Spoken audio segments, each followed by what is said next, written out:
ഭയങ്കര സന്തോഷം. എല്ലാവരുടെയും ഭയങ്കര എനർജറ്റിക് ആയിട്ടുള്ള റെസ്പോൺസ് കാണുമ്പോഴത്തേക്കിനും സന്തോഷം തോന്നുന്നുണ്ട്. പറഞ്ഞ പോലെ ആൾക്കാർ ചിരിക്കുമ്പോഴും ഒക്കെ അതെ, ഒരു മൊമെന്റ്സ് എൻജോയ് ചെയ്യുന്നത് നമുക്ക് ഫീൽ ചെയ്യാവുന്നപ്പോഴൊക്കെ ഭയങ്കര സന്തോഷമുണ്ട്. അത്ര തന്നെ ഹാപ്പിയാണ്. ഇനി കൂടുതൽ ആൾക്കാർ കാണട്ടെ, അങ്ങനെ അഭിപ്രായങ്ങളൊക്കെ അറിഞ്ഞു വരാം.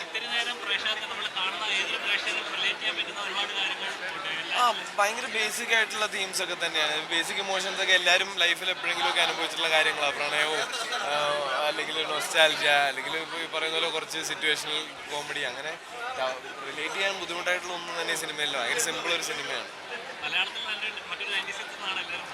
96 പോലൊക്കെ തുടങ്ങുമായിരിക്കും, അല്ല അതുപോലെ ഒരു ജനറൽ ഫീലിംഗ് ഒക്കെ ചിലപ്പോൾ തുടക്കത്തിലുണ്ടായിരിക്കും. പക്ഷേ പടത്തിന്റെ പോക്ക് അങ്ങോട്ടേക്കൊന്നും അല്ല എന്നുള്ളതാണ് എൻ്റെ ഒരു വിലയിരുത്തൽ. പക്ഷെ ആൾക്കാർ കണ്ടിട്ട് അവർക്ക് തോന്നുന്നുണ്ടാവും. പിന്നെ ഉറപ്പായിട്ടും ഇറ്റ്സ് ലൈക്ക് ഒരു ഫീൽ ഗുഡ് റൊമാൻറ്റിക് കോമഡി ആണ്. അപ്പോൾ അത് ആർക്ക് വേണമെങ്കിലും കാണാമല്ലോ. ഫാമിലി ആയാലും യങ് അഡൾട്ട് ആയാലും പിള്ളേരായാലും ആർക്ക് വേണമെങ്കിലും കാണാൻ പറ്റും.